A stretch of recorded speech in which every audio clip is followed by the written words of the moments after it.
আমি 50 লক্ষ টাকার সম্পত্তি আমার মেয়ের নামে উইল করে দিছি।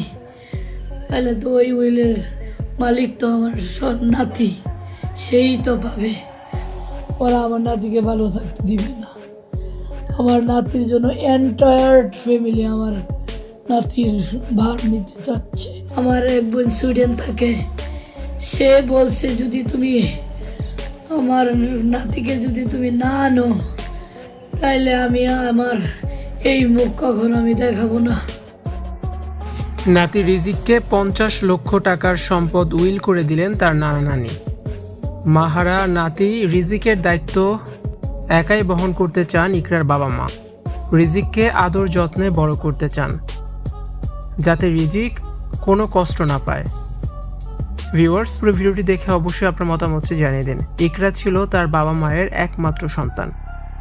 ইকরার নামে 50 লক্ষ টাকার সম্পদ উইল করে দিয়েছিলেন তার বাবা মা।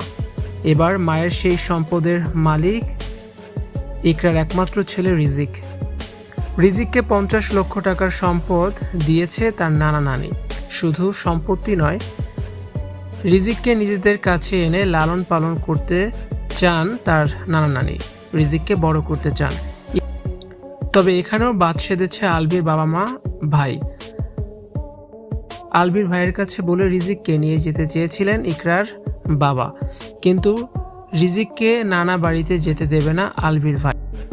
বলেন এখন রিজিককে দেয়া যাবে না, আলবি দেশে আসলে যদি দিতে বলে তখন দিবেন। চিন্তা করতে পারেন এই লোকগুলো কতটা খারাপ। নানা বাড়িতে পর্যন্ত রিজিককে যেতে দিতে চায় না। নানা নানির সাথে যাওয়ার জন্য অনেক কান্না করেছিল রিজিক। ইকরার মা বলেন আমার নাতি ওই পরিবারে ভালো থাকবে না, ওর যত্ন হবে না, আমার নাতির ভবিষ্যৎ অন্ধকার করে দিবে ওরা। আমরা চাই রিজিককে নিয়ে আসতে। ইকরার বাবা বলেন তার এক আত্মীয় সুইডেনে থাকেন, তিনি রিজিকের সম্পূর্ণ ভরণ পোষণ যা লাগে সবকিছুই দিতে রাজি আছেন। রিজিককে সুইডেনে নিয়ে যাবেন। তিনি বলেন আমার নাতি ওই ফ্যামিলিতে থাকলে পাগল হয়ে যাবে।